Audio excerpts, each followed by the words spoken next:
اعوذ باللہ السمیع العلیم من الشیطان الرجیم بسم اللہ الرحمن الرحیم یوم یأتی لا تکلم نفس الا بإذنہ فمنہم شقی وسعید فأما الذین شقوا ففی النار لهم فیہا زفیر وشہیق خالدین فیہا ما دامت السماوات والارض الا ما شاء ربک ان ربک فعال لما یرید واما الذین سعدوا ففی الجنة خالدین فیہا ما دامت السماوات والارض الا ما شاء ربک عطاء غیر مجزوز۔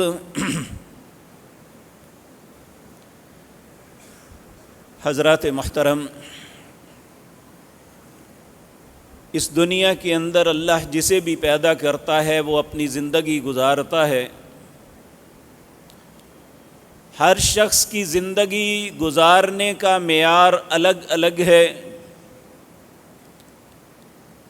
کوئی انسان کسی چیز کو سمجھتا ہے کہ اگر زندگی میں مجھے یہ مل جائے تو میں بڑا لکی، بڑا سعادت مند، بڑا خوش نصیب ہوں،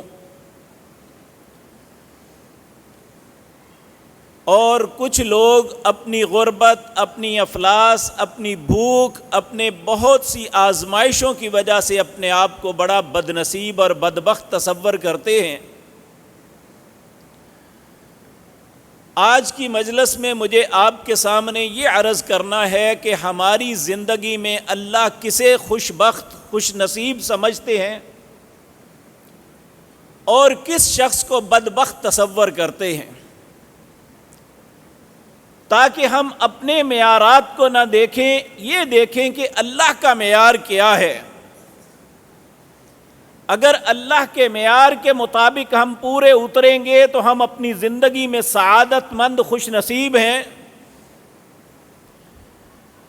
اگر خدا نخواستہ ہم اس معیار پہ پورے نہیں اترتے، ہمارے پاس دنیا وما فیہا کی دولت بھی جمع ہو جائے، زندگی کی ہر آسائش ہماری لونڈی بن جائے، تو پھر بھی ہم خوش نصیب نہیں ہیں۔ تو میرے عزیز بھائیو، یہ بات مجھے اور آپ کو یاد رکھ لینی چاہیے۔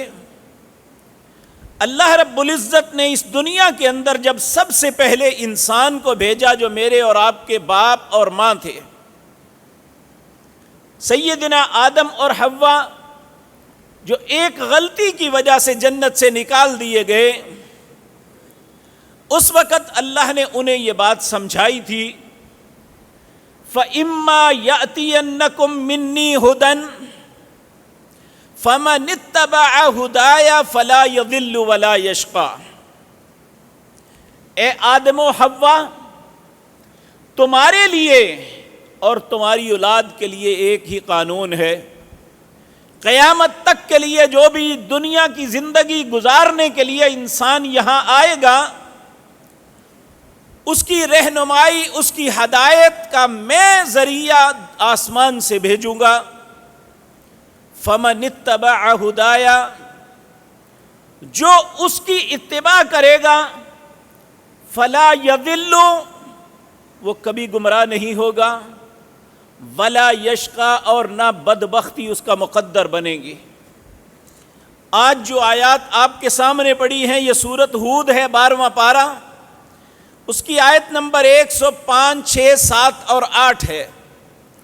اللہ رب العزت فرماتے ہیں، خوش نصیبی اور بدبختی کا فیصلہ جس دن ہوگا اور ان دونوں کا جو انجام ہوگا، اللہ نے ان آیات میں بیان فرمایا۔ اللہ فرماتے ہیں، یوم یاتی، جب فیصلے کا دن ہوگا، اللہ کی بارگاہ میں ساری مخلوق جمع ہوگی۔ یوم یقوم الروح والملائکۃ صفا، اللہ فرشتوں کے جھرمٹ میں ان کی اپنے بادشاہت، اپنی دربار کو لگائیں گے، ساری مخلوق اللہ کے سامنے جمع ہوگی۔ یوم یقوم الروح والملائکۃ صفا لا یتکلمون، کسی میں جرت نہیں ہوگی کلام کر سکے اللہ سے، الا من اذن له الرحمن، جسے اللہ اجازت جتنی دے گا وہ اتنی بات کر سکے گا۔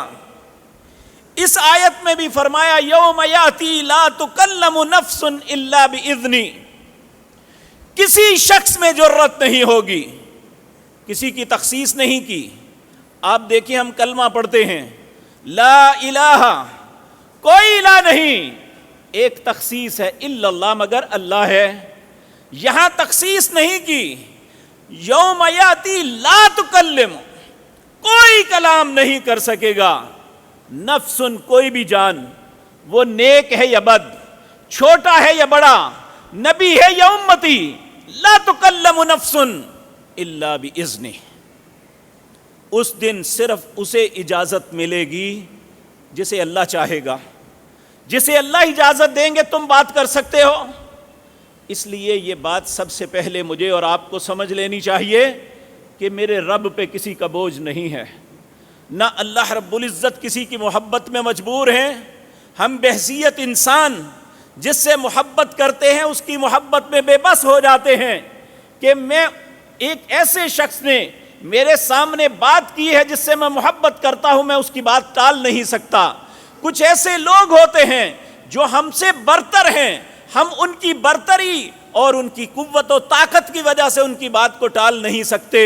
اللہ ان ساری باتوں سے پاک ہے، نہ اللہ سے کوئی بلند و برتر ہے، نہ اللہ کسی کی محبت میں مجبور ہے، نہ اللہ کسی کے سامنے بے بس ہے، بلکہ اللہ فرماتے ہیں یوم یاتی لا تکلم نفس الا باذنی، اللہ کے حکم کے بغیر کوئی بات نہیں کر سکے گا۔ اس وقت دو قسم کے لوگ ہوں گے، فمنہم شقی ومنہم سعید، کچھ بد نصیب ہوں گے، بدبخت ہوں گے، اور کچھ خوش نصیب ہوں گے۔ خوش بخت ہوں گے، خوش نصیب کون، ان کا انجام کیا ہوگا، اور بدبختوں کے ساتھ کیا ہوگا۔ اللہ فرماتے ہیں فَأَمَّا الَّذِينَ شَقُوا فَفِي النَّارِ، جو بدبخت ہوگا اللہ کی نظر میں وہ جہنم کا ایندھن بن جائے گا، جہنم کی آگ میں جائے گا۔ لَهُمْ فِيهَا زَفِيرٌ وَشَهِيقٌ، وہاں وہ چیخے گا، چنگاڑے گا، لیکن اس کی آوازاری کوئی نہیں سنے گا، اس کی چیخوں پہ کوئی عمل نہیں ہوگا، کوئی اس پہ ترس نہیں کھائے گا۔ اللہ نے اپنے فرشتوں کے متعلق یہ فرمایا لا یعصون اللہ ما امرہم ویفعلون ما یؤمرون، جو اللہ نے حکم دے دیا وہ کسی پہ ترس نہیں کھائیں گے۔ غلاظ شداد، بڑے ہی سخت گیر اور تشدد کرنے والے ہوں گے، اللہ کی کسی بات کی نافرمانی نہیں کریں گے، جو اللہ کا حکم ہوگا پورا کریں گے۔ بلکہ سورۃ زخرف کے اندر آتا ہے کہ جب یہ لوگ مایوس ہو جائیں گے، جہنم کے عذابوں سے تھک جائیں گے، پھر اس وقت وَنَادَوْا يَا مَالِكُ لِيَقْضِيَ عَلَيْنَا رَبُّكَ، یہ دروغہ مالک سے کہیں گے میں رب سے کہ ہمیں موت دے دے۔ 40 سال تک اس کی منتیں کرتے رہیں گے، 40 سال کے بعد وہ جواب دے گا انکم ماکثون، تمہارا ٹھکانہ یہی ہے، تم نے یہیں پہ رہنا ہے، تمہاری کسی بات کو قبول نہیں کیا جائے گا۔ میرے عزیز بھائیوں، آج میرے اور آپ کے پاس وقت ہے، اس بدبختی سے نکل سکتے ہیں، اس بد نصیبی کو تبدیل کر سکتے ہیں، لیکن جب یہ وقت گزر گیا یوم لا ينفع الظالمین معذرتهم ولہم اللعنۃ ولہم سوء الدار، جب یہ وقت گزر گیا، قیامت قائم ہو گئی، اس دن کسی ظالم کو اس کی معذرت نفع نہیں دے گی، بلکہ کیا ہوگا وَلَهُمُ اللَّعْنَةُ وَلَهُمْ سُوءُ الدَّارِ۔ اللہ ہم سب کو اپنی حفاظت میں رکھے۔ تو اللہ رب العزت فرماتے ہیں کہ لَهُمْ فِيهَا زَفِيرٌ وَشَهِيقٌ، اس جہنم کے اندر چیخیں گے، چلائیں گے، چنگاڑیں گے، خالدین فیہا ما دامت السماوات والارض، ہمیشہ اس میں رہیں گے جب تک زمین و آسمان ہے، یا جب تک اللہ چاہے گا اس میں رہیں گے، الا ما شاء ربک ان ربک فعال لما یرید، اللہ جو چاہتا ہے، جو اس کا ارادہ ہوتا ہے وہ کرتا ہے، اللہ کے ارادے میں کسی کو کوئی دخل نہیں ہے۔ اللہ رب العزت کا ارادہ اٹل ہے، کوئی دنیا کی طاقت اللہ کے ارادے کو نہیں بدل سکتی۔ اس لیے جب ہم یہ بات سمجھ لیں گے کہ آخری فیصلہ اللہ ہی کا ہے، ہم روزانہ قنوت وتر کے اندر یہ دعا پڑھتے ہوئے یہ کہتے ہیں فَإِنَّكَ تَقْضِي وَلَا يُقْضَى عَلَيْكَ، اے اللہ تیرے فیصلے کے اوپر کسی کا فیصلہ نہیں ہے۔ دنیا میں کوئی سپریم کورٹ بھی فیصلہ کر دے، صدر مملکت اس کو معافی دے سکتا ہے، پارلیمنٹ اس کے لیے قانون سازی نہیں کر سکتی ہے، لیکن فَإِنَّكَ تَقْضِي وَلَا يُقْضَى عَلَيْكَ، اللہ کے اوپر ہے ہی کوئی نہیں، فیصلہ کون کرے گا؟ اگر ساری دنیا بھی ایک طرف ہو جائے تو ان ربک فعال لما یرید، جو تیرا رب چاہے گا وہی ہوگا، اللہ کے فیصلے کے خلاف کسی کا فیصلہ نہیں ہو سکتا۔ تو اللہ رب العزت جب تک چاہیں گے، لیکن خوش نصیب کون؟ وَأَمَّا الَّذِينَ سُعِدُوا، خوش نصیب وہ ہیں فَفِي الْجَنَّةِ، ان کا ٹھکانہ جنت ہوگا، خالدین فیہا ما دامت السماوات والارض الا ما شاء ربک، جب تک زمین و آسمان اور اس کی ہمیشگی ہے یہ جنتوں کے مہمان رہیں گے، یا جب تک اللہ چاہے گا، عطاء غیر مجزوع، انہیں وہ کچھ عطا ہوگا جو کبھی ختم نہیں ہوگا۔ اللہ رب العزت ہمیں بھی سعادت مند بنا لے۔ تو اللہ رب العزت فرماتے ہیں، میں جن لوگوں کو آج ہم اس بات پہ فخر کرتے ہیں کہ ہم مسلمان ہیں، مسلمان ہونے کے ناطے ہم جو مرضی کریں، چونکہ ہم نے کلمہ پڑھ لیا اس لیے ہمارے لیے ساری چھوٹیں ہیں، یہ بات غلط ہے۔ اللہ رب العزت سورۃ فاطر ہے، اللہ فرماتے ہیں ثم اورثنا الکتاب الذین اصطفینا من عبادنا، اللہ نے ان کو کتاب کا وارث بنایا اور ان میں سے اپنے بندوں کو چنا، بعض کو نبوت دی، بعض کو نیک اور صالح رستے دیے، لیکن کتاب ملنے کے باوجود، کلمہ پڑھنے کے باوجود فَمِنْهُمْ ظَالِمٌ لِنَفْسِهِ، کچھ ایسے تھے جنہوں نے اپنے آپ پہ ظلم کیا۔ ظلم کیا کیا؟ اللہ کی حرام اور حلال کی تمیز نہ کی، اللہ کے حکم کی کوئی پرواہ نہ کی، اللہ کے فرائض کو پورا نہ کیا، اللہ کی توحید پہ قائم نہ رہے، بلکہ سب سے بڑا ظلم اللہ کے ساتھ شرک کیا۔ فَمِنْهُمْ ظَالِمٌ لِنَفْسِهِ، اور کچھ ایسے تھے فَمِنْهُمْ مُقْتَصِدٌ، ان کی زندگی میں غلطیاں بھی تھیں اور ان کی زندگی میں نیکیاں بھی تھیں۔ آج ہم بھی دیکھ لیں کہ اگر نماز بھی پڑھتے ہیں تو کچھ غلطیاں بھی ہوتی ہیں، اگر روزہ رکھتے ہیں تو کچھ کوتاہیاں بھی ہوتی ہیں۔ تو اگر تو ہماری نیکیاں بڑھ گئیں، کوتاہیاں کم ہو گئیں تو ہم سعادت مند، اگر خدا نخواستہ برائیاں بڑھ گئیں، نیکیاں کم ہو گئیں تو ہم شقی بدبخت ہیں۔ اللہ رب العزت ہماری حفاظت فرمائے۔ لیکن سب سے اچھے کون ہیں؟ فَمِنْهُمْ سَابِقٌ بِالْخَيْرَاتِ، جو نیکی کے اندر سبقت کرتے ہیں، بھلائی کے کاموں کو بڑھ چڑھ کے کرتے ہیں۔ اگر نیکی کا کوئی وقت آئے تو ان کا دل کھل جاتا ہے، اذان کی آواز سن کے انہیں خوشی محسوس ہوتی ہے کہ نماز کا وقت ہو گیا، میں چلوں اللہ کی بارگاہ میں اس کی ملاقات کے لیے حاضر ہوں۔ اس کے دل میں ایک سرور آتا ہے، اذان سن کے اسے ایک راحت ملتی ہے۔ اگر اذان سن کے میرا دل بوجھل ہو جاتا ہے، اگر میرے دماغ پہ بوجھ آتا ہے کہ ابھی تو ظہر پڑھ کے آیا، یہ پھر عصر کا وقت، عصر کے لیے بلاوا آ گیا، عصر پڑھی ہے تو مغرب آ گئی، مغرب پڑھی ہے تو عشاء، کیا سارا دن یہی کرتے رہیں؟ ایک یہ شخص ہے، ایک یہ سوچ ہے، ایک یہ سوچ ہے کہ جب بھی اذان کی آواز سنتا ہے دل خوشی سے اچھل جاتا ہے، میں اپنے رب کے ملاقات کے لیے جانا ہے، مجھے دعوت نامہ ملا ہے، میں اپنے رب کی ملاقات کے لیے جانا ہے۔ یہ خوش نصیب ہے، وہ بد نصیب ہے جو اپنے رب کی ملاقات پہ کراہت کرتا ہے، جس کے دل میں افسوس ہوتا ہے کہ میں کیوں جاؤں۔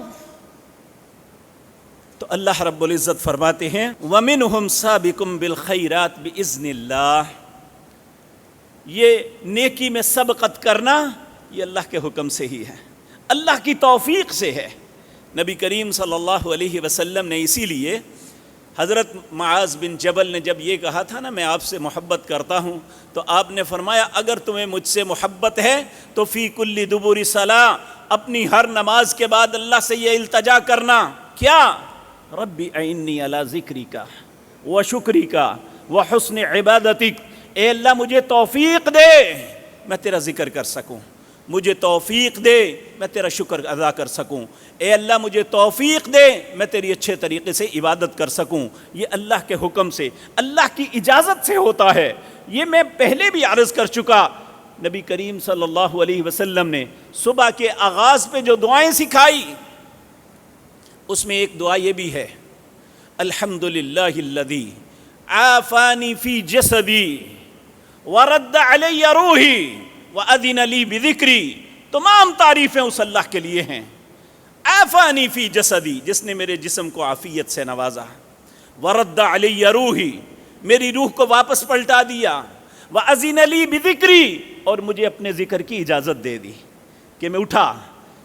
کسی خوش نصیب نے تہجد پڑھی، کسی خوش نصیب نے ویسے نفل پڑھے، کسی خوش نصیب کی زبان پہ اللہ اکبر سبحان اللہ الحمدللہ لا الہ الا اللہ آیا اور وہ فجر کی تیاری پہ لگ گیا، اس نے باجماعت نماز فجر ادا کی، یہ اللہ نے اجازت اسے مرحمت فرمائی تو یہ سب کچھ ہوا۔ اگر اللہ اجازت نہ دیتا تو کتنے لوگ ہیں جو کلمہ تو پڑھتے ہیں لیکن بد نصیبی یہ کہ سوئے رہتے ہیں، اللہ نے اجازت نہیں دی۔ تو اللہ رب العزت فرماتے ہیں وَمِنْهُمْ سَابِقٌ بِالْخَيْرَاتِ بِإِذْنِ اللَّهِ، وہ جو نیکی میں سبقت کرتے ہیں اللہ کے حکم کے ساتھ، ذَلِكَ هُوَ الْفَضْلُ الْكَبِيرُ، جس کو نیکی کی توفیق مل جاتی ہے یہ اللہ کا اس پہ بہت بڑا فضل ہے۔ اگر ہمیں نیکی کی توفیق مل گئی، ہم نے وہ نیکی کر لی، اور پھر یہ بھی بات یاد رکھیں، آج ہمارے لیے یہ پرابلم ہے کہ نیکی ہے کیا، کیونکہ ہر بندے نے نیکی کا دائرہ اپنا لگایا ہوا ہے کہ جو میرا مسلک کہتا ہے، جو میرا مولوی پیر امام کہتا ہے وہ نیکی ہے، واللہ باللہ سمت اللہ، نیکی صرف وہ ہے جس کا حکم اللہ نے دیا، جس کا طریقہ محمد الرسول اللہ نے سکھایا صلی اللہ علیہ وسلم۔ اگر تو یہ طریقہ اپنائیں گے تو ہم نیکی پہ ہیں، اگر ہم اپنی مرضی کی بات کریں گے تو اس کا نام نیکی نہیں ہو سکتا۔ اللہ رب العزت ہمیں اپنے حکم اور اپنے نبی کے طریقے کے مطابق نیکی کرنے کی توفیق عطا فرما دے۔ تو اللہ رب العزت فرماتے ہیں کہ جن پہ یہ اللہ کا فضل ہو جاتا ہے، یعنی اللہ انہیں اپنے ذکر کی اجازت دے دیتا ہے، جنات عدن یدخلونہا، ان کے لیے جنت عدن ہے۔ اللہ نے 4 چیزیں ایسی ہیں جو اپنے ہاتھ سے بنائی ہیں، باقی سب کچھ اللہ نے انما امرہ اذا اراد شیئا ان یقول له کن فیکون، جب اللہ نے کسی کام کا ارادہ کیا وہ حکم دیتا ہے ہو جا، وہ ہو جاتا ہے۔ لیکن 4 چیزیں ایسی ہیں جو اللہ نے اپنے بابرکت ہاتھ سے بنائی۔ سب سے پہلی چیز قلم، جو انسان کو علم دیتی ہے، انسان کو فہم عطا کرتی ہے۔ علم بالقلم علم الانسان ما لم يعلم، اللہ فرماتے ہیں میں نے قلم کے ساتھ علم دیا، اور وہ علم جو یہ پہلے نہیں جانتا تھا، اور علم رکھنے والا اور نہ علم رکھنے والا برابر نہیں ہو سکتے۔ تو میرے عزیز بھائیوں، یہاں ایک مثال بڑی خوبصورت ایک بزرگ نے دی، وہ کہتا ہے کہ گھر میں کتا رکھنا یہ منع ہے، کہ کوئی شخص شوق سے اپنے گھر میں کتا نہیں رکھ سکتا۔ اگر کوئی شخص رکھتا ہے تو اس کی 2 قرات نیکیاں روزانہ ضائع ہو جاتی ہیں، جو اس نے نیکیاں کی ہوئی ہیں نا۔ اگر اس نے اپنے گھر میں کتا رکھا ہے تو اس کی ساری نیکیاں ضائع ہو جاتی ہیں۔ اب اسی طرح ایک کتا اگر کسی برتن میں منہ ڈال لے تو حکم یہ ہے کہ اسے مٹی سے مانجو، 7 دفعہ دھو، پھر یہ پاک ہوگا۔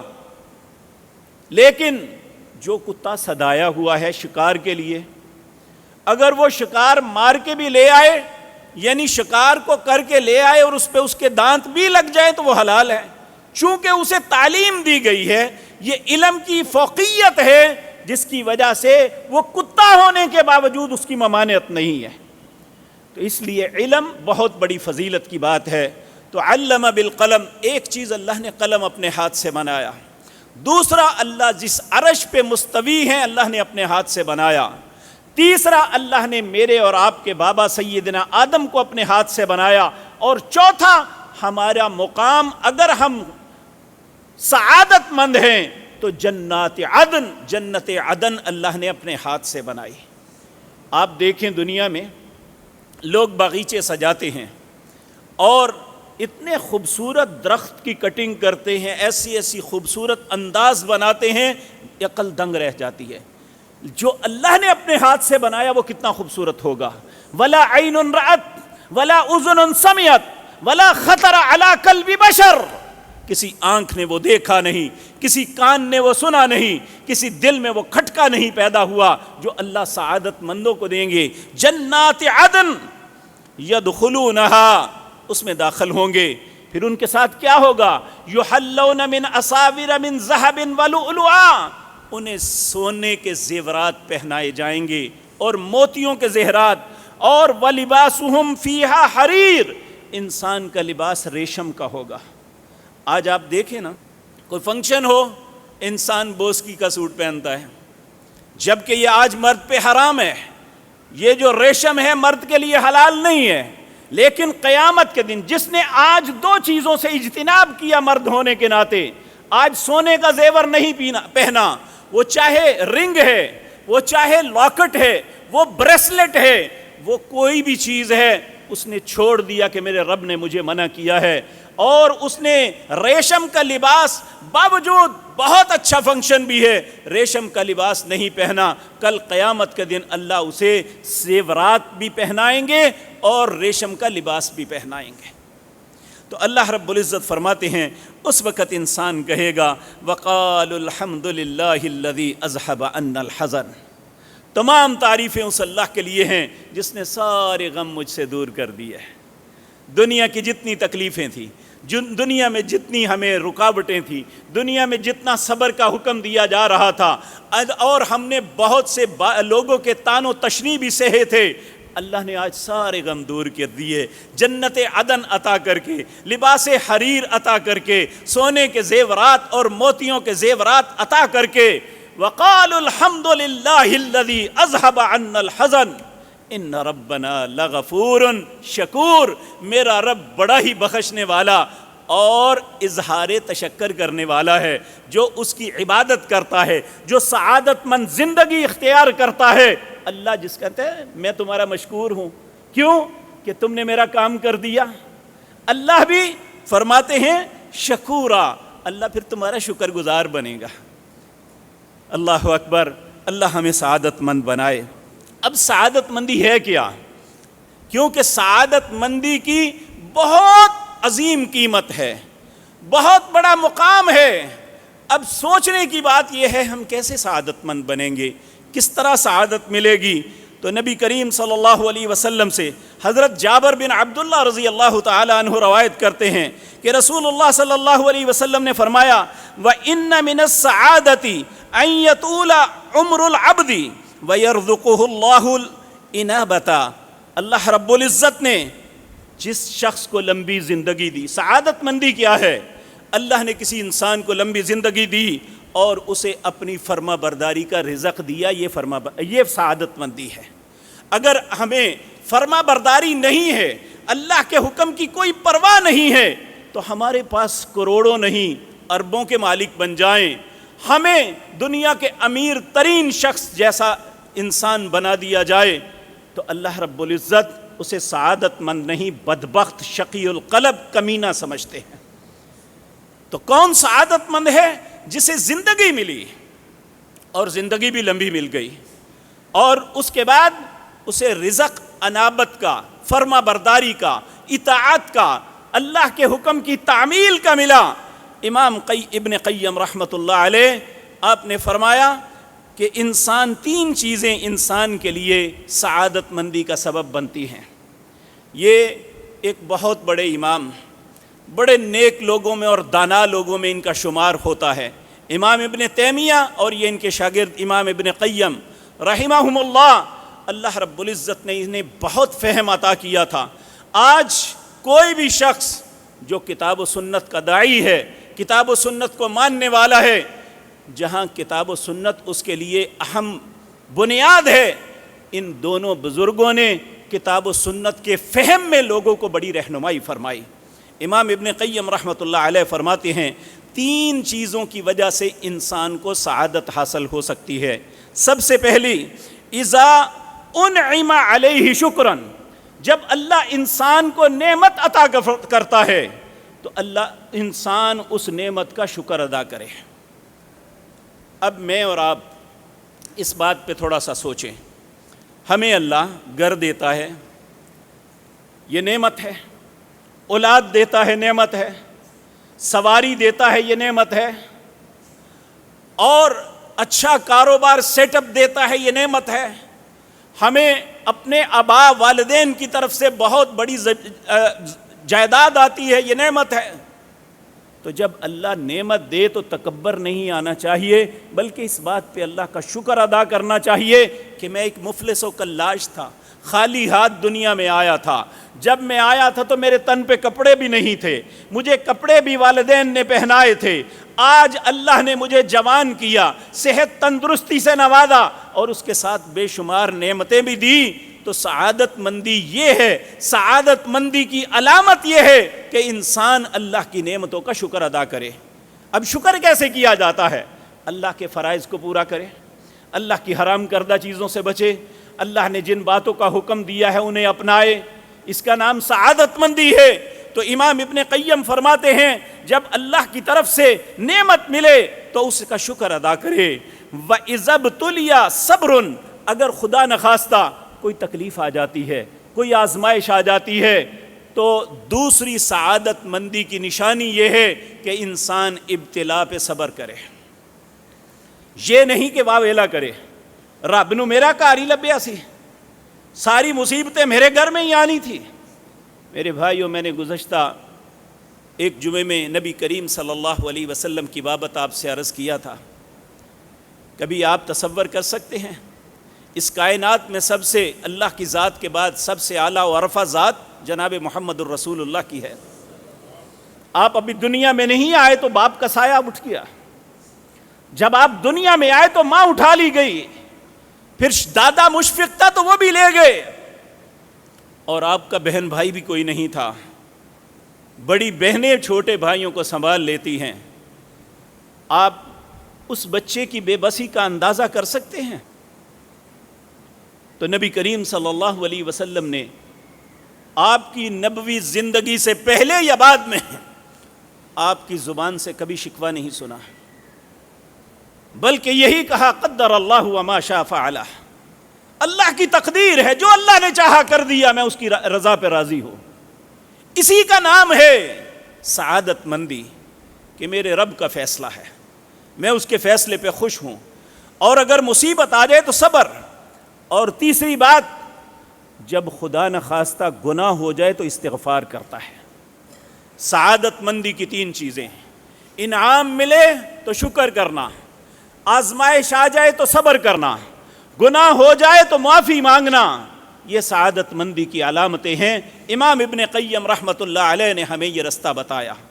اگر ہم بھی سعادت مند بننا چاہتے ہیں، اللہ کے رجسٹر میں ہمارا نام سعادت مندوں میں شامل ہو جائے، اللہ ہمیں اپنے بندہ سمجھ لے، اللہ اپنا بندہ کہہ دے۔ قرآن کریم میں اللہ نے ہر کو اپنا بندہ نہیں کہا، ان سعادت مندوں کو اپنا بندہ کہا ہے، یا عبادی، اپنا بندہ انہیں کہا ہے جنہوں نے سعادت مندی کی زندگی بسر کی۔ اس کے متعلق بھی انشاءاللہ عرض کروں گا۔ تو اللہ رب العزت نبی کریم صلی اللہ علیہ وسلم نے بھی ہمیں سعادت مندی کا ایک بات بتائی۔ سیدنا مقداد بن اسود رضی اللہ تعالیٰ عنہ روایت کرتے ہیں، انہوں نے فرمایا نبی کریم صلی اللہ علیہ وسلم نے 3 مرتبہ قسم اٹھا کے کہی، ان السعید لمن جنب الفتن، اللہ کی قسم سعادت مند وہ ہے جسے فتنوں سے بچا لیا گیا۔ 3 دفعہ قسم کھا کے کہا سعادت مند وہ ہے جسے فتنوں سے بچا لیا گیا، سعادت مند وہ ہے جسے فتنوں سے بچا لیا گیا۔ اور 4تھی مرتبہ کہا وَلَا مَنِ ابْتُلِيَ فَصَبَرَ فواحن، اگر کسی کو کسی آزمائش میں مبتلا کر دیا گیا اور اس نے اس آزمائش پہ صبر کیا، فواحن، پھر اس کا تو کیا ہی کہنا ہے، اس جیسا تو اچھا ہو ہی نہیں کوئی سکتا۔ تو میرے بھائیوں، ایسا ممکن نہیں ہے، انسان زندگی کے کسی بھی دور میں کسی نہ کسی آزمائش ابتلا میں مبتلا ہوتا ہے۔ اگر انسان صبر کرے، سعادت مندی یہ ہے کہ یہ بیماری آئی ہے، آپ دیکھیں نا، وَإِذَا مَرِضْتُ فَهُوَ يَشْفِينِ، بیماری اس کی طرف ہے اور شفا بھی وہ دیتا ہے۔ اور اسی طرح نبی کریم جب کسی بیمار کے پاس جاتے تو اسے تسلی دیتے، لا باس طہورا انشاءاللہ، گھبرانا نہیں ہے، یہ جو بیماری ہے نا تیرے گناہوں کی پاکیزگی کا سبب بنے گی۔ میرے بھائیو، یہ مسلمان کی، ایماندار کی، اللہ کے سعادت مند انسان کی بیماری اس کے گناہوں کی پاکیزگی کا سبب بنتی ہے۔ اور بعض اوقات ایسا ہوتا ہے، وہ بیماری، وہ آزمائش جس میں انسان کو مبتلا کیا جاتا ہے اور انسان اس بیماری پہ، اس ابتلا آزمائش پہ پورا اترتا ہے، صبر کرتا ہے، ایک وقت ایسا آتا ہے اس کے گناہ اس طرح جھڑ جاتے ہیں جس طرح خزاں کے موسم میں سارے سوکھے پتے درخت سے جھڑ کے اسے خالی کر دیتے ہیں، اس طرح انسان کے جسم سے سارے گناہ جھڑ جاتے ہیں۔ میرے عزیز بھائیوں، سعادت مندی یہ نہیں ہے کہ ہم اللہ کی نافرمانی میں زندگی بسر کریں، بلکہ سعادت مندی یہ ہے کہ ہم اللہ رب العزت کی فرما برداری، اس کی اطاعت میں اپنی زندگی بسر کریں۔ اسی طرح میرے عزیز بھائیوں، دنیا میں سعادت و شقاوت، اس کا معیار اللہ رب العزت نے سورۃ روم کے اندر فرمایا، وَمِنْ آيَاتِهِ أَنْ خَلَقَ لَكُم مِّنْ أَنفُسِكُمْ أَزْوَاجًا لِتَسْكُنُوا إِلَيْهَا وَجَعَلَ بَيْنَكُم مَّوَدَّةً وَرَحْمَةً إِنَّ فِي ذَلِكَ لَآيَاتٍ لِقَوْمٍ يَتَفَكَّرُونَ۔ اللہ کی نشانیوں میں یہ ہے کہ اللہ نے تمہاری جانوں میں سے تمہاری بیویوں کو پیدا کیا، لِتَسْكُنُوا إِلَيْهَا، تاکہ تمہیں زندگی میں سکون ملے۔ زندگی کا ساتھی اس کا سکون کا سبب بنتا ہے، وہ ایک دوسرے سے بات کر سکتا ہے، ایک دوسرے کا رازدان بنتا ہے، ایک دوسرے کا احساس کرنے والا بنتا ہے۔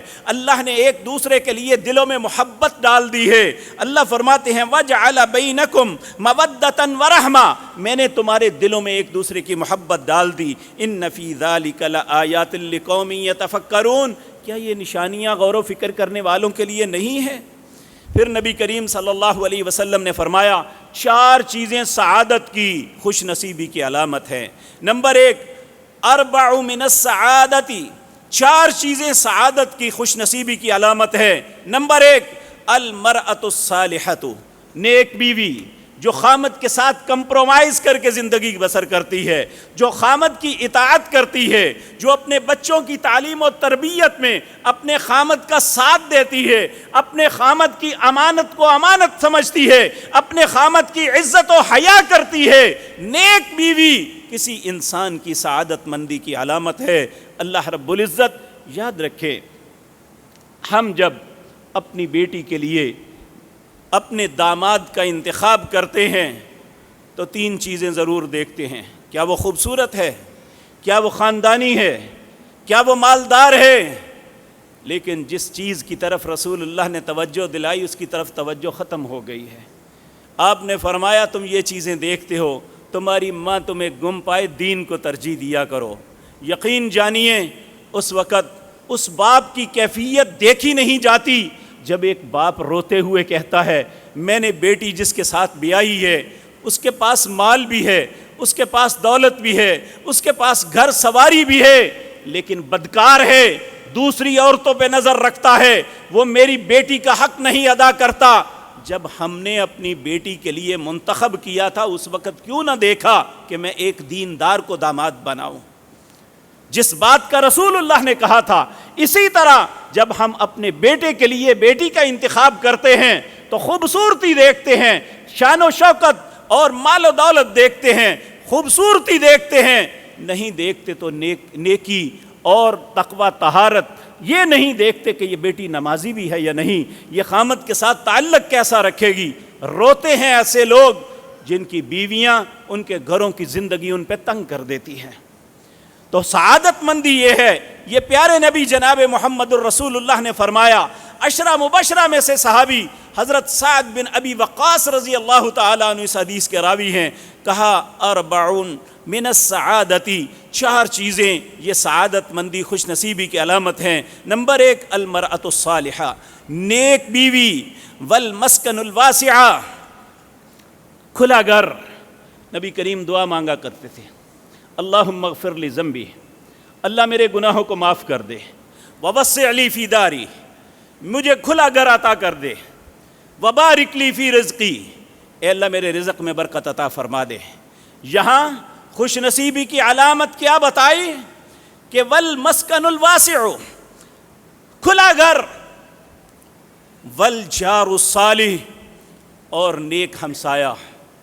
ہمسایہ ایک ایسا ہوتا ہے اگر وہ نیک ہے تو اپنے گھر کی عزت بھی محفوظ ہے، اگر وہ برا ہے تو وہ گھر ہونے کے باوجود ننگا ہے۔ جس طرح ہم کہتے ہیں میرا گھر لگا ہے جی، پڑوسی غلط ہیں، ہم گھر میں رہتے ہوئے بھی ایسے ہیں جیسے ننگے بیٹھے ہوئے ہیں۔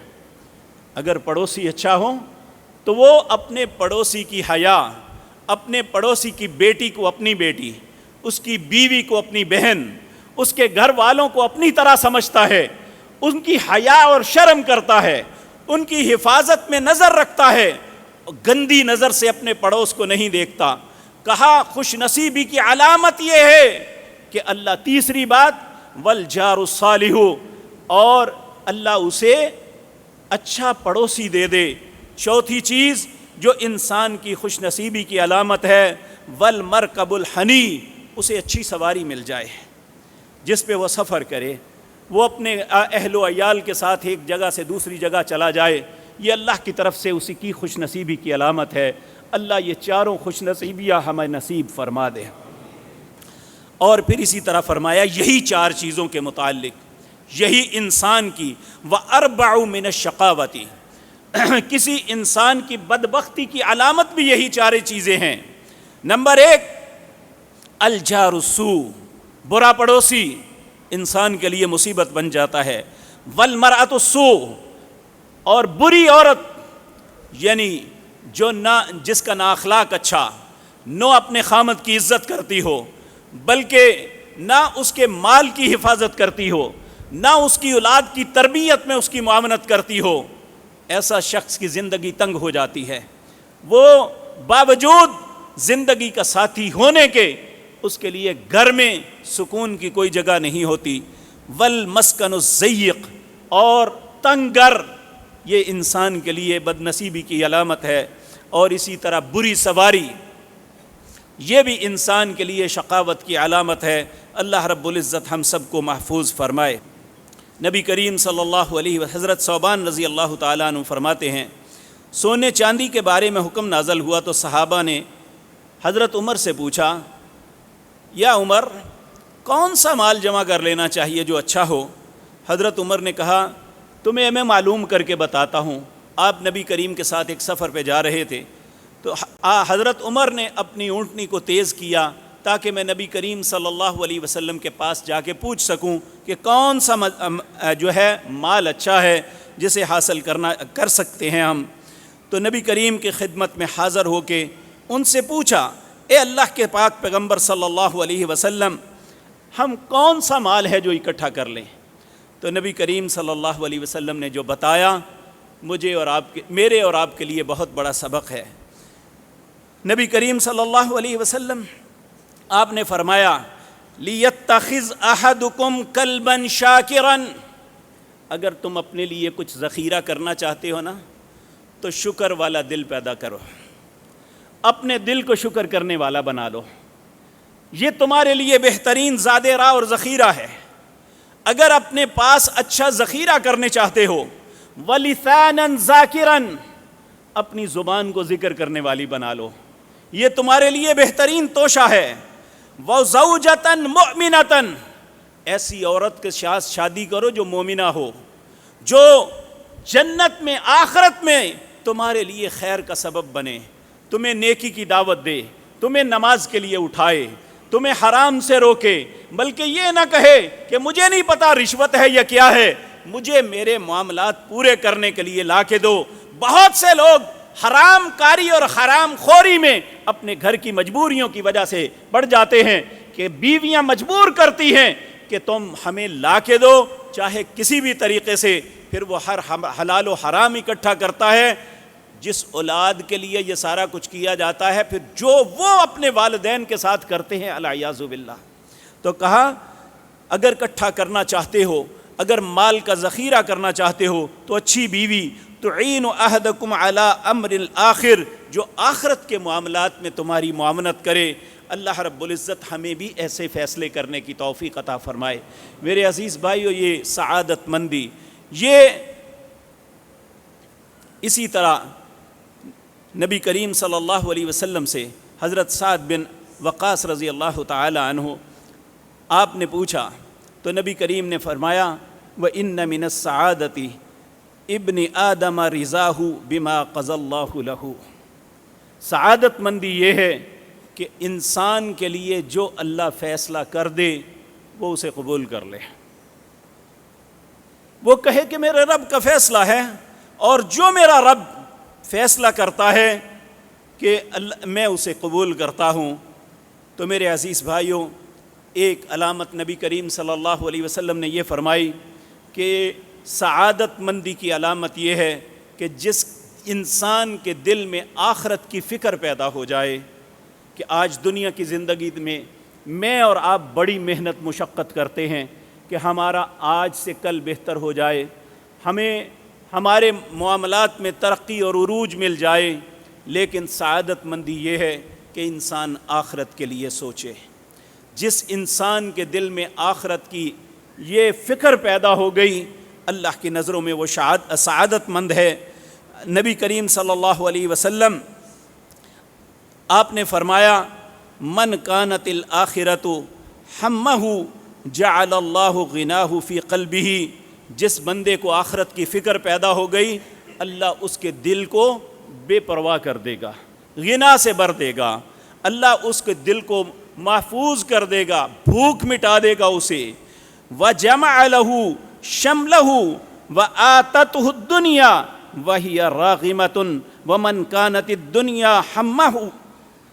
نبی کریم صلی اللہ علیہ وسلم نے فرمایا جس کو آخرت کی فکر ہو گئی اللہ اس کے دل کو استغنا اور بے نیازی پیدا کر دے گا اور اس کے دل جمعی عطا کرے گا، دنیا اس کے پاس ذلیل ہو کر آئے گی۔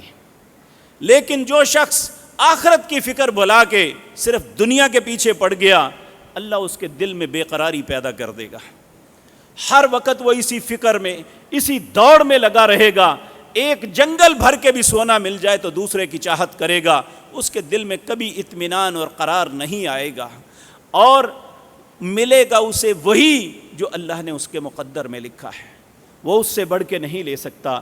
تو اس لیے میرے عزیز بھائیو، آج کی مجلس میں میرے اور آپ کے لیے سبق یہ ہے کہ انسان دو قسم کے ہیں، ایک وہ جو زندگی ایسی گزارتے ہیں جو اللہ کی نظروں میں سعادت مند بن جاتے ہیں، اور ایک وہ ہیں جو ایسی زندگی گزارتے ہیں اللہ کے نزدیک وہ بدبخت شقی القلب بن جاتے ہیں۔ اب ہمارے ہاتھ میں ہے کہ ہم نے کون سا رستہ اختیار کرنا ہے۔ سعادت مندی کا رستہ یہ دنیا میں خیر کا رستہ ہے، آخرت میں بھلائی کا رستہ ہے۔ دنیا کے اندر شاید کچھ تکلیف بھی آ جائے لیکن آخرت میں اللہ ہر تکلیف سے اسے محفوظ فرما دیں گے۔ دنیا کے اندر شاید اس پہ تنگی آ جائے لیکن آخرت کی ساری آسانیاں اللہ اس پہ نشاور کر دیں گے۔ اور شقی القلب بری بدبختی کی زندگی یہ ہے کہ دنیا بہت آسان بھی ہو جائے تو آخرت میں انسان کو ایسی ذلت اور رسوائی کا سامنا کرنا پڑے گا۔ ہم دونوں میں سے کیا اختیار کرتے ہیں؟ اب یہ اختیار اللہ نے ہمیں دیا ہے۔ انا ہدیناہ السبیل اما شاکرا و اما کفورا، رستہ اللہ کہتے ہیں میں نے بتا دیا، جس کا دل چاہتا ہے وہ شکر کرے، اللہ کی بات مان لے، اور جس کا دل چاہتا ہے انکار کر دے۔ لیکن یاد رکھیں انکار سے پہلے یہ سوچ لیں انا اعتدنا للکافرین سلاسل واغلالا وسعیرا، جو انکار کرے گا میں نے اس کے لیے جہنم بھی رکھی ہے، اس کے لیے کڑیاں بھی ہیں، زنجیروں میں باندھوں گا اور آگ میں داخل کر دوں گا۔ اللہ ہم سب کی حفاظت فرمائے، اللہ ہم سب کو سعادت مند بنائے، اللہ ہم میں سے کسی کو شقی القلب نہ بنائے، اللہ رب العزت ہمیں اپنی فرما برداری کی زندگی نصیب فرمائے، اللہ ہمیں نیکی کی توفیق دے، اللہ اپنے ذکر اور شکر کے ساتھ زندہ رکھے، اللہ اب ابتلاؤں مصیبتوں میں ہمیں صبر کے ساتھ زندہ رکھے، اللہ رب العزت ایمان کی زندگی، ایمان کی موت نصیب فرمائے۔ اقول قولی ھذا واستغفر اللہ۔